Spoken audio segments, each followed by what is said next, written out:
सभी दोस्तों को नमस्कार। स्वागत करता हूं आपका अपने इस चैनल गॉड ऑनलाइन क्लासेस में। दोस्तों, जैसा कि हम उत्तराखंड शिक्षक पात्रता परीक्षा यानी कि यूटेट की तैयारी कर रहे हैं, साथ ही साथ हमें ये भी पता है कि 30 सितंबर को इसका पेपर होने वाला है दोस्तों। तो काफ़ी अच्छी वीडियोस लेकर के मैं आप लोगों के सामने आता हूं। आज की इस वीडियो में मैं आप लोगों के सामने बाल विकास एवं मनोविज्ञान यानी कि चाइल्ड डेवलपमेंट एंड पेडागोजी की वीडियो लेकर के आया हूं। इससे पहले दोस्तों मैं 8 वीडियोस बना चुका हूं इसके ऊपर, और ये मेरी 9वीं वीडियो है। अगर आप लोगों ने इससे पूर्व की वीडियोस नहीं देखी हैं तो आप उनको भी जरूर देख लीजिएगा, ताकि आपको परीक्षा में ज़्यादा से ज़्यादा अंक प्राप्त करने में सहायता मिल सके। क्योंकि ये वीडियोस आपकी एक ये कह सकते हैं कि रिवीजन के लिए बहुत अच्छी साबित होंगी आप लोगों के लिए, आपने जैसी भी तैयारी की होगी, क्योंकि मैं आप लोगों के सामने एमसीक्यूज क्वेश्चन लेके आता हूँ। तो दोस्तों, आज की इस चाइल्ड डेवलपमेंट एंड पेडागोजी की वीडियो शुरू करने से पहले आप लोगों से एक अनुरोध रहेगा कि जिन लोगों ने भी अभी तक चैनल को सब्सक्राइब नहीं किया है तो प्लीज़ कंजूसी मत दिखाइएगा और चैनल को सब्सक्राइब जरूर कीजिएगा, और साथ ही साथ लाइक और कमेंट भी ज़रूर कीजिए अपने, ताकि मुझे इसी तरीके से आगे भी वीडियो बनाने के लिए प्रेरणा मिलती रहे। तो दोस्तों, बढ़ते हैं आज के पहले क्वेश्चन की ओर, जो कि इस तरीके से है। थॉर्नडाइक का बुद्धि संबंधी सिद्धांत है।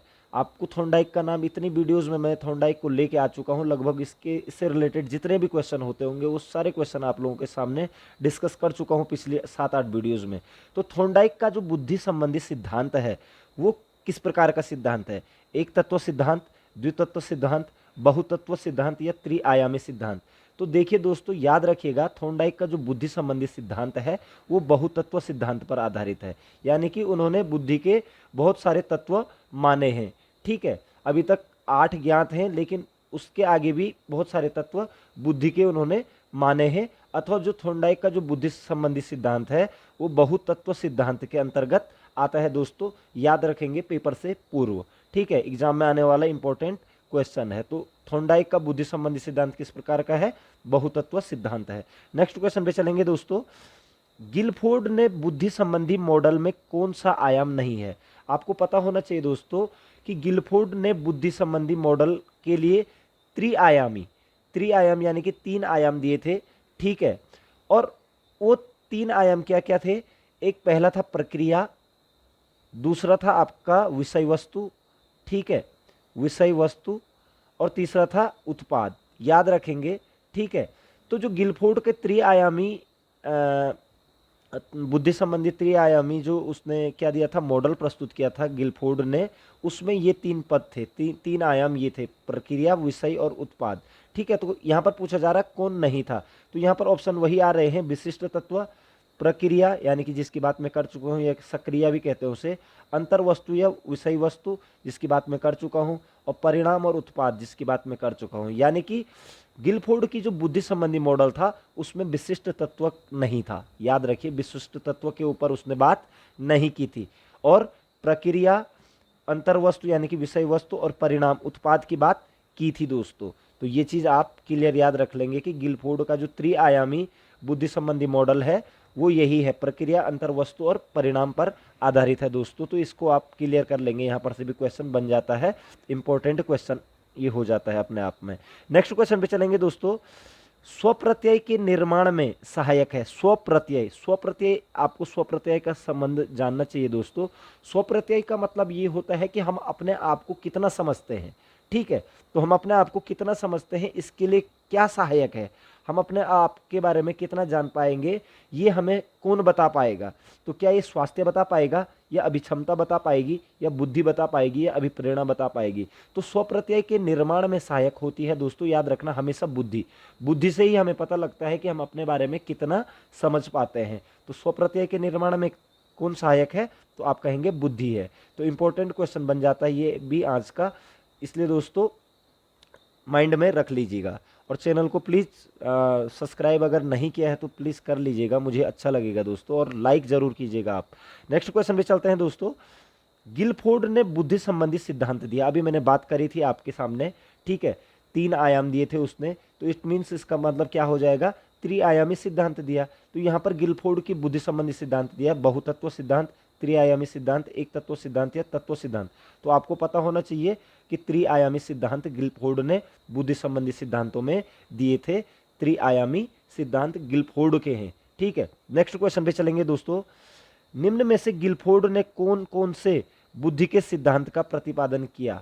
ठीक है, तो गिलफोर्ड ने कौन से बुद्धि का सिद्धांत का प्रतिपादन किया? यहाँ पर है बुद्धि संरचना सिद्धांत, बुद्धि का एक खंड सिद्धांत, बुद्धि का द्विखंड सिद्धांत या बुद्धि का बहुखंड सिद्धांत। अब यहाँ पर बुद्धि का त्रिआयामी सिद्धांत नहीं आया दोस्तों, ठीक है।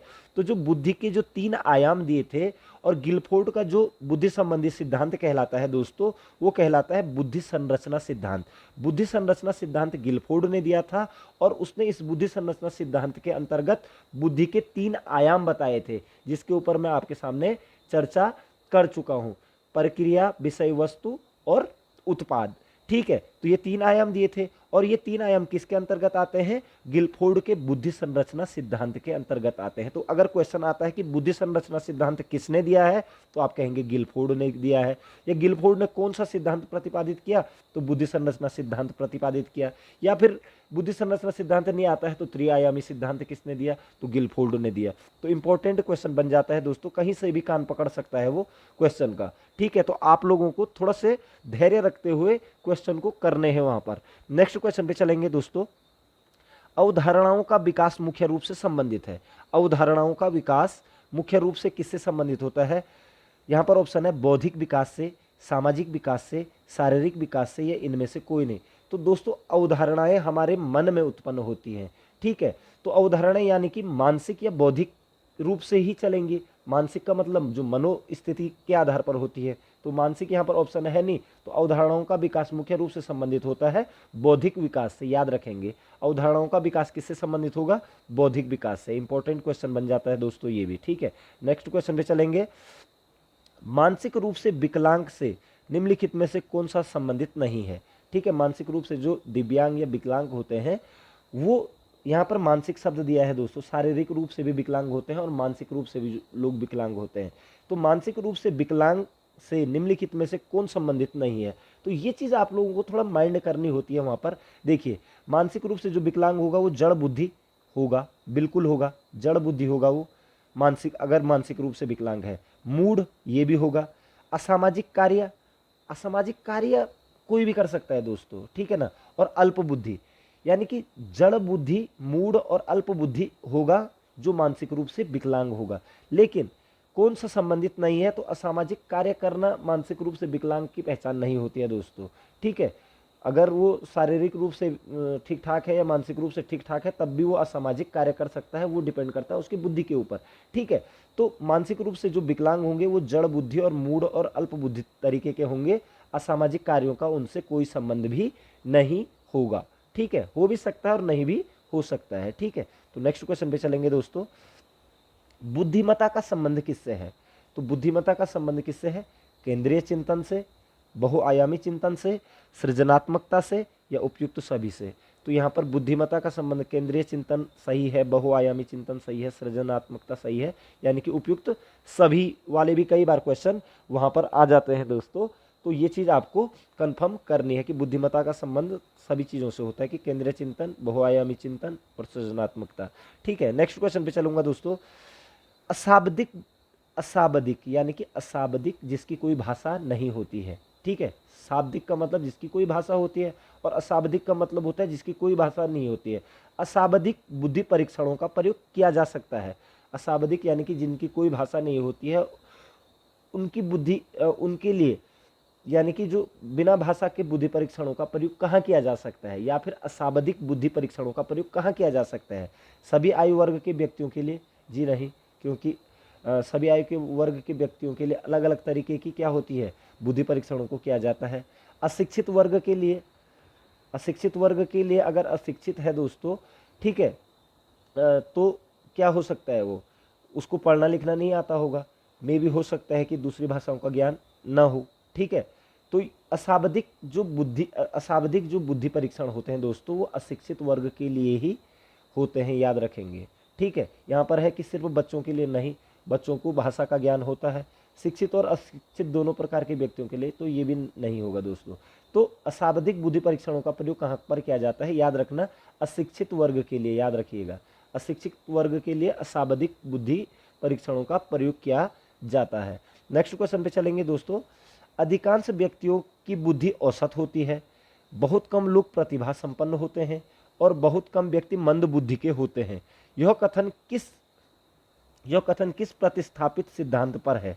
तो यह कथन किस प्रतिस्थापित सिद्धांत पर है दोस्तों? यहाँ पर ऑप्शन है बुद्धि और जातीय विभिन्नताओं पर, बुद्धि के वितरण पर, बुद्धि की वृद्धि पर, बुद्धि और लैंगिक विभिन्नताओं पर। नहीं, यहाँ पर देखिए दोस्तों, बुद्धि और जातीय विभिन्नताओं पर, जातीय विभिन्नताओं पर हम इस तरीके की बात नहीं कर सकते हैं। ठीक है, यहाँ पर बुद्धि के वितरण की बात हो रही है। बुद्धि के वितरण की अगर हम बात करेंगे तो हम क्या कहेंगे कि वह बच्चा ज़्यादा बुद्धि वाला है और वो थोड़ा कम बुद्धि वाला है, यानी कि हमने क्या कर दिया, डिफाइन कर दिया। तो बुद्धि के वितरण की बात हो रही है कि अधिकतर बुद्धि औसत होती है, बहुत कम लोग प्रतिभा संपन्न होते हैं और बहुत कम व्यक्ति मंद बुद्धि के होते हैं। तो यह बुद्धि के वितरण के ऊपर की बात हो रही है दोस्तों, इस चीज को समझिएगा। नेक्स्ट क्वेश्चन पे चलेंगे। पुरुष स्त्रियों की अपेक्षा ज्यादा बुद्धिमान होते हैं, यह कथन है। ये लगभग दोबारा आ रहा है क्वेश्चन। ठीक है, पुरुष स्त्रियों की अपेक्षा ज्यादा बुद्धिमान होते हैं, यह कथन सही हो सकता है, सही है, बुद्धि के भिन्न पक्षों के लिए सही है, या लैंगिक पूर्वाग्रह को प्रदर्शित करता है?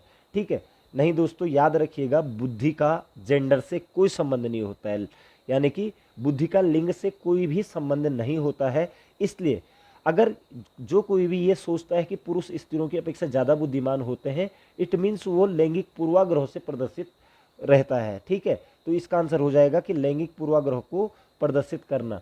ठीक है, पुरुष स्त्रियों से ज़्यादा बुद्धिमान होते हैं, यह लैंगिक पूर्वाग्रह को प्रदर्शित करता है। या फिर घर का काम, किचन का काम लड़कियां ही करेंगी, ये भी क्या है, लैंगिक पूर्वाग्रह से ग्रसित व्यक्ति ही कर सकते हैं ऐसा। ठीक है, या बाजार कौन जाएगा, पुरुष जाएंगे, ये भी लैंगिक पूर्वाग्रह से प्रदर्शित को ही प्रदर्शन करता है दोस्तों। तो ये चीज़ आपको क्लियर याद रखना है कि बुद्धि का जेंडर यानी कि लिंग से कोई संबंध नहीं होता है।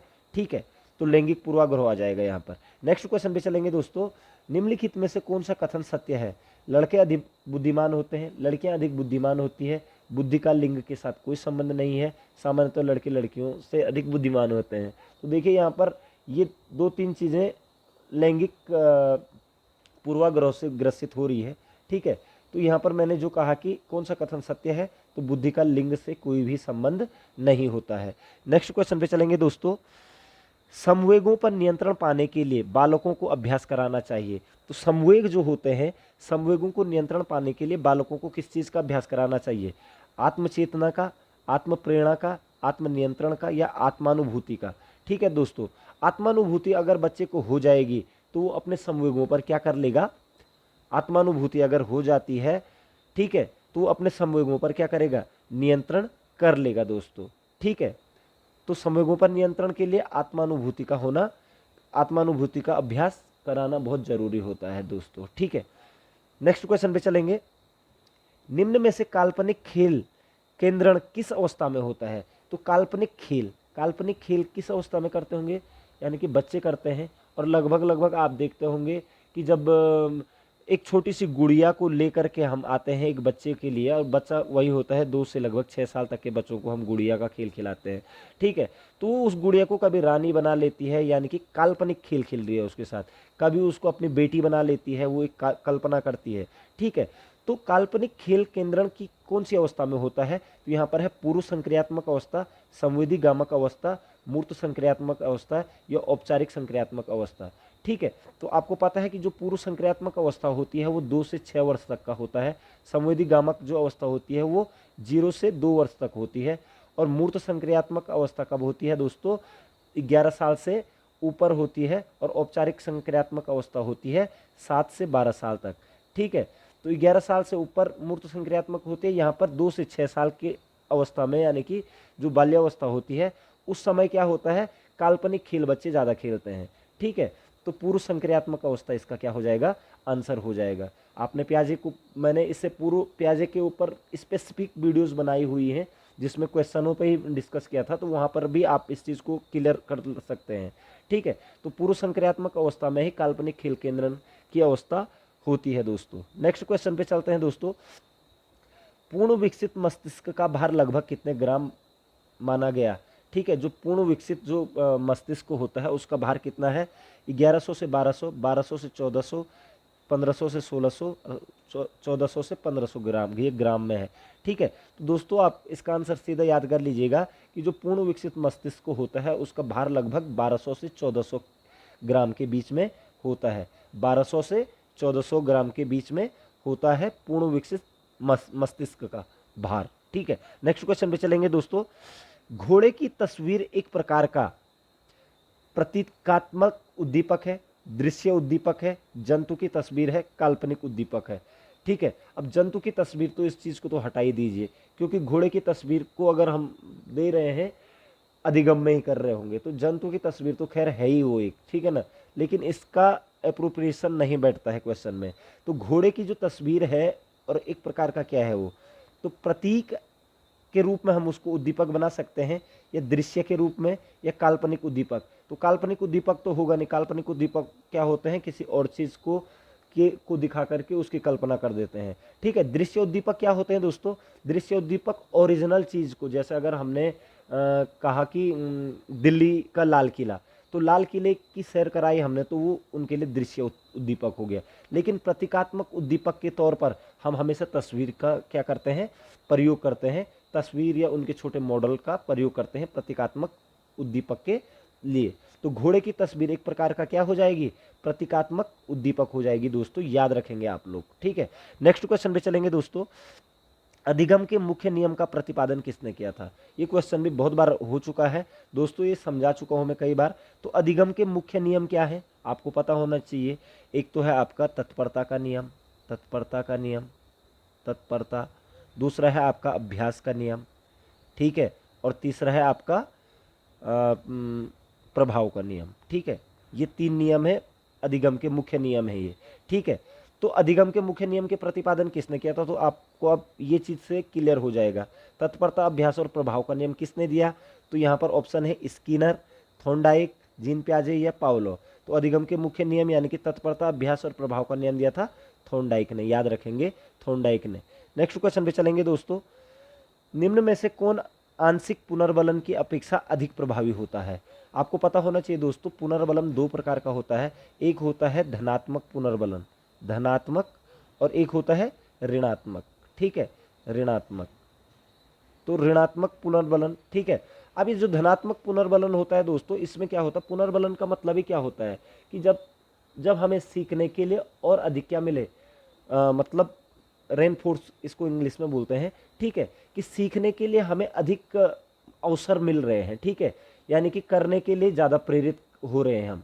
ठीक है, कोई भी काम करने के लिए या सीखने के लिए अधिक प्रेरणा या प्रेरित हो रहे हैं, उसे हम क्या कहेंगे, पुनर्बलन कहेंगे। अब पुनर्बलन 2 प्रकार का होता है। एक धनात्मक पुनर्बलन होता है, जिससे हम अधिक से अधिक क्या कर पाते हैं, विषयों को जोड़ करके अधिक सीखने का प्रयास करते हैं। और क्या होता है दूसरा पुनर्बलन, क्या होता है कि इस तरीके का पुनर्बलन जो सीखने को कम कर देता है, उसे ऋणात्मक पुनर्बलन कहेंगे। तो यहाँ पर क्या कह रहा है, निम्न में से कौन आंशिक पुनर्बलन की अपेक्षा अधिक प्रभावी होता है। तो आंशिक की अपेक्षा कौन ज्यादा प्रभावी होगा, अंतर्गत पारस्परिक पुनर्बलन, सतत पुनर्बलन, असंकेत पुनर्बलन, और इनमें से कोई नहीं। तो देखिए दोस्तों, जो धनात्मक पुनर्बलन होता है उसका नाम ही सतत पुनर्बलन होता है, याद रखिएगा। ठीक है, सतत पुनर्बलन को ही धनात्मक पुनर्बलन कहा जाता है, और ऋणात्मक पुनर्बलन को आंशिक पुनर्बलन कहा जाता है, याद रखिएगा। ठीक है, तो सतत पुनर्बलन को हमें अधिक प्रभावी होता है, याद रखिएगा। आंशिक पुनर्बलन की अपेक्षा सतत पुनर्बलन क्या होता है, अधिक प्रभावी होता है, ये याद रखेंगे आप लोग। या फिर ये कह देता हूँ कि ऋणात्मक पुनर्बलन की अपेक्षा क्या अधिक प्रभावी होता है, तो वहां पर धनात्मक आप सीधा डायरेक्ट कर देते आंसर, लेकिन यहाँ पर उसने आंशिक पुनर्बलन की जगह आंसर में दे दिया सतत पुनर्बलन। ठीक है, तो आंशिक पुनर्बलन का उल्टा क्या हो जाएगा, सतत पुनर्बलन ज्यादा प्रभावी होगा दोस्तों। नेक्स्ट क्वेश्चन पे चलेंगे दोस्तों। नैतिक यथार्थता शब्द का प्रयोग किस मनोवैज्ञानिक ने किया। अब यहाँ पर नैतिक शब्द आ रहा है और आप लोगों के माइंड में सीधा सीधा क्या जा रहा होगा, लॉरेंस कोहलबर्ग। कोहलबर्ग ने आपका नैतिक विकास का सिद्धांत दिया था। लेकिन आपको ये भी पता होना चाहिए दोस्तों, यहाँ पर नैतिक यथार्थता की बात कर रहा है, और आपको पता है नैतिक विकास का सिद्धांत जीन पियाजे ने भी दिया है दोस्तों। यहाँ पर एक यथार्थ शब्द आ रहा है, जो जैसा दिखता है। ठीक है, उसको क्या कहते हैं, यथार्थ कहते हैं। ठीक है, तो नैतिक यथार्थ शब्द का जो सबसे पहले प्रयोग किया था वो जीन पियाजे ने किया था दोस्तों, याद रखेंगे। ठीक है, ये चीज आप याद रखेंगे कि जीन पियाजे ने नैतिक यथार्थता शब्द का प्रयोग किया था। ठीक है, नेक्स्ट क्वेश्चन पे चलेंगे। बाल्यावस्था में मस्तिष्क का विकास हो जाता है, तो बाल्यावस्था में मस्तिष्क का कितना विकास होता है? यहाँ पर है 60%, 80%, 90% और 50%। तो बाल्यावस्था में मस्तिष्क का दोस्तों 90% विकास तक हो जाता है। ये चीज़ आप अपने माइंड में रख लें। ठीक है, नेक्स्ट क्वेश्चन पे चलेंगे। गेस्टाल्ट का अर्थ है, गेस्टाल्टवादी आपने सुना होगा। ठीक है, तो ये किसी अधिगम को आंशिक न मानते हुए पूर्ण मानते हैं कि कोई भी चीज़ हम सीखते हैं तो आंशिक रूप से नहीं सीखी जाती है, बल्कि क्या सीखी जाती है, वो पूर्ण रूप से सीखी जाती है। ठीक है, तो गेस्टाल्ट का अर्थ ही यही है। ठीक है, कि संज्ञान, अनुबंध, निराकार या पूर्णाकार, ये किसी चीज़ को भी क्या मानते हैं, संपूर्ण मानते हैं। ठीक है, तो यानी कि जो भी अवधारणाएं होती हैं मनुष्य की, वो आंशिक नहीं होती है, बल्कि क्या होती है, पूर्ण होती है। यही गेस्टाल्ट वादियों का मत था। ठीक है, गेस्टाल्ट वादियों का यही मत था कि कोई भी अवधारणा जो होती है वो आंशिक न होकर के पूर्ण होती है। पूर्ण का मतलब पूर्णाकार। गेस्टाल्ट का अर्थ क्या हो गया, पूर्णाकार, या फिर ऑप्शन में कभी कभार संपूर्णाकार आ जाएगा, संपूर्ण या संपूर्णाकार आ सकता है दोस्तों, संपूर्णाकार। ठीक है, तो याद रखेंगे पूर्णाकार और यहाँ पर गेस्टाल्ट का अर्थ आ गया आपका पूर्णाकार या संपूर्णाकार। ठीक है, संपूर्ण आकार यानी कि। ठीक है, नेक्स्ट क्वेश्चन पे चलेंगे दोस्तों। सुल्तान नामक चिंपैंजी पर परीक्षण करने वाले मनोवैज्ञानिक कौन थे? तो सुल्तान नामक चिंपैंजी पर परीक्षण करने वाले मनोवैज्ञानिक कौन थे? स्किनर, कोहलर, वुडवर्थ या वॉटसन। तो कई बार आ जाता है दोस्तों। तो सुल्तान नामक चिंपैंजी पर परीक्षण करने वाले जो सबसे बड़े मनोवैज्ञानिक थे वो थे कोहलर। ठीक है, कोहलर ने एक भूखे चिंपैंजी पर परीक्षण किया और उसी से उन्होंने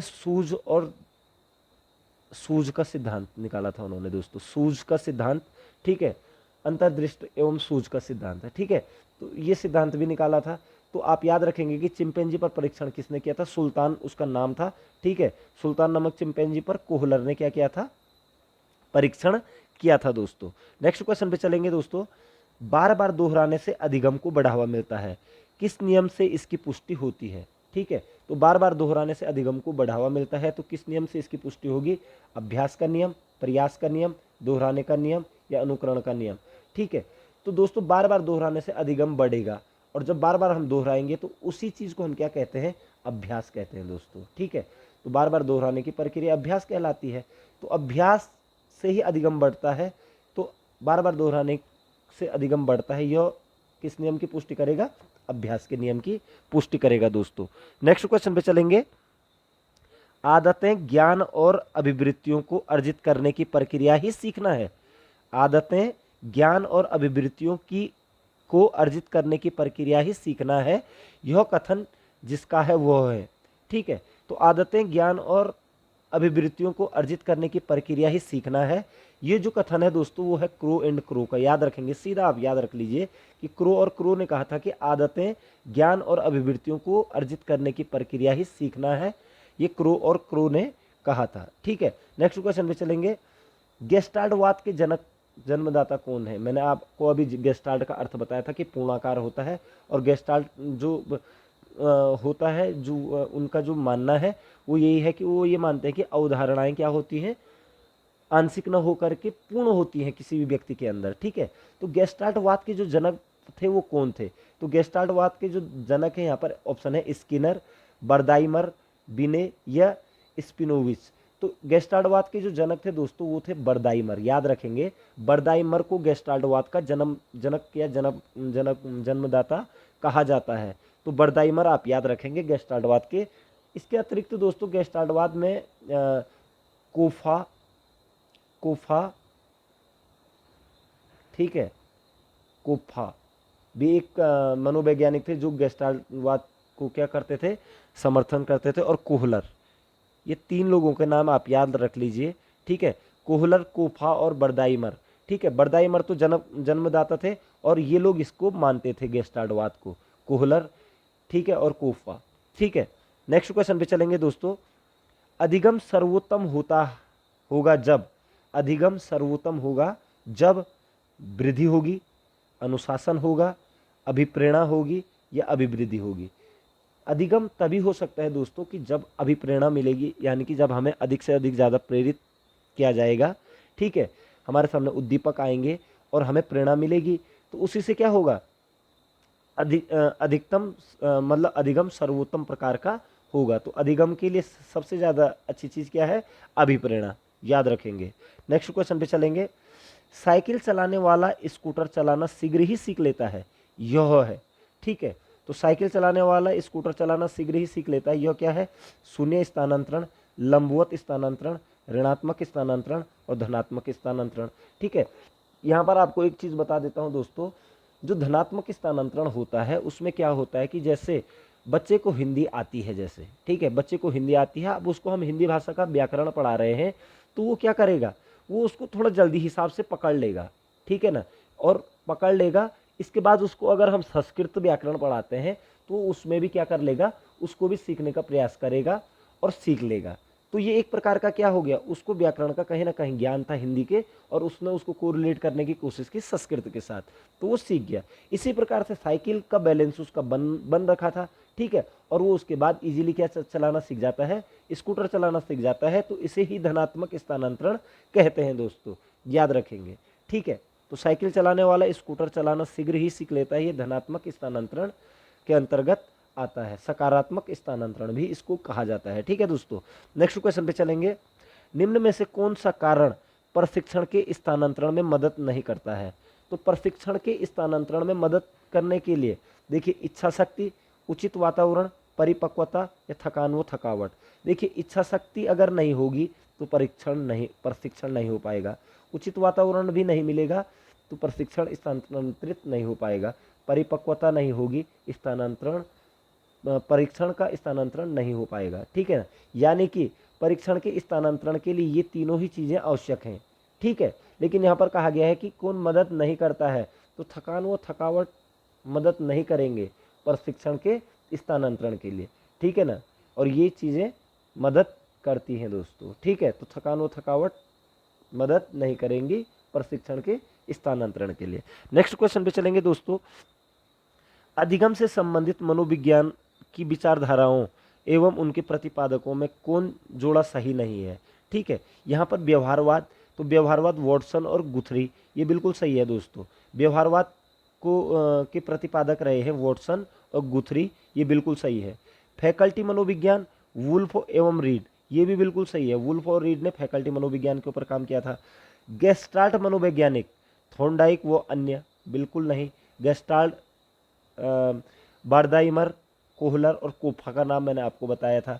ठीक है, तो यहाँ पर ये बिल्कुल क्या हो गया, गलत हो गया। और पुनर्बलन हल वो स्किनर, बिल्कुल सही है।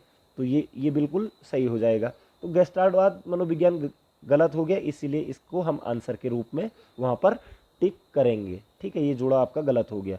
नेक्स्ट क्वेश्चन पे चलेंगे दोस्तों। एलेक्सिया क्या है? एलेक्सिया, ठीक है, तो ये यहाँ पर ऑप्शन है पढ़ने की अक्षमता, लिखने की अक्षमता, सुनने की अक्षमता या सीखने की अक्षमता। ठीक है, तो दोस्तों देखिए, पढ़ने की जो अक्षमता होती है, पढ़ने की, अगर पढ़ने की, तो उसको क्या कहते हैं, डिसलेक्सिया कहते हैं।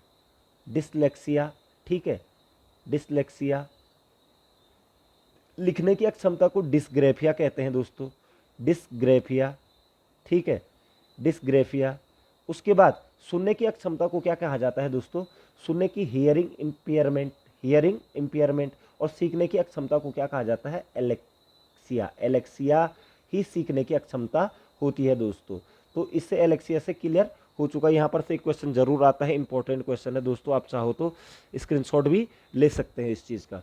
ठीक है, तो आई होप दोस्तों आपको वीडियो पसंद आई होगी। काफ़ी मेहनत करने के बाद मैं आप लोगों को इस तरीके के प्रश्न लेकर के आता हूं, और मैं आशा करूंगा और आशा करता भी हूं कि ये प्रश्न आपको उत्तराखंड टीईटी एग्जाम में मिलेंगे। काफ़ी सारे क्वेश्चन इसमें से आए हुए भी हैं प्रीवियस ईयर पेपरों में, तो इसलिए आप गंभीरता से इन वीडियोज़ को देखिएगा और अपनी परीक्षा की तैयारी के लिए एक रणनीति तैयार कीजिएगा कि किस तरीके से हमें अपना माइंड सेटअप करना है। तो आपका समय शुभ हो, आपके उज्जवल भविष्य की कामना करता हूँ। मिलता हूँ अगली वीडियो में। जय हिंद, जय भारत, जय उत्तराखंड।